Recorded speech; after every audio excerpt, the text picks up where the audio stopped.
The periodic table can be classified into many different groups based on what you choose to look at. You can see the different aspects of an element through the position on the periodic table, the atomic weight, the atomic number, and other things. But how can we use the patterns of the outermost electrons to determine the relative properties of an element? My name is Nguyen and this is my chemistry project. All elements have an electron shell.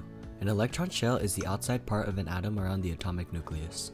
The electron on the outermost energy level of the atom is called the valence electron, which is what we are going to use on the periodic table to identify the relative properties of an element. For example, lithium, sodium, and hydrogen are on the very left of the periodic table in the 1A group, and so all three of these elements have one valence electron in the outer shell. The number of valence electrons determines the group, hence also having similar or the same chemical reactions. These elements are unstable as single atoms, but can be stable by losing or sharing their one valence electron. An element's column number gives information about its number of valence electrons and its reactivity.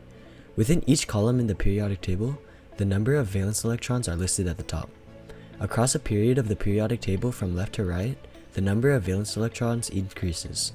An element's location in the periodic table is largely dependent on its electron, and the number of valence shell electrons in the outer shell determines its group in the patterns that the element will have. An example of this is using row 2. Row 2 or 2A has 2 valence electrons, and all of these elements are alkaline earth metals, so we know that all elements with 2 valence electrons are alkaline earth metals. Some properties of alkaline earth metals are that they are shiny, silvery white, and somewhat reactive metals at a standard temperature and pressure. Another example we can apply this with is row 17, or halogens. Row 17 or row 7A has 7 valence electrons, so we now know that halogens have 7 valence electrons with low melting points and low boiling points. The reactivity of an atom is how easily and readily its valence electrons interact with the valence electrons of other atoms.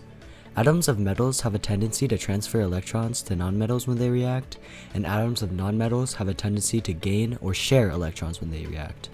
More valence electrons are less reactive because there is more mass to the atom, and if there are 8 valence electrons, this follows the octet rule, and in row 8 or 8A, where the element's outer shell is complete and usually doesn't have a tendency to react.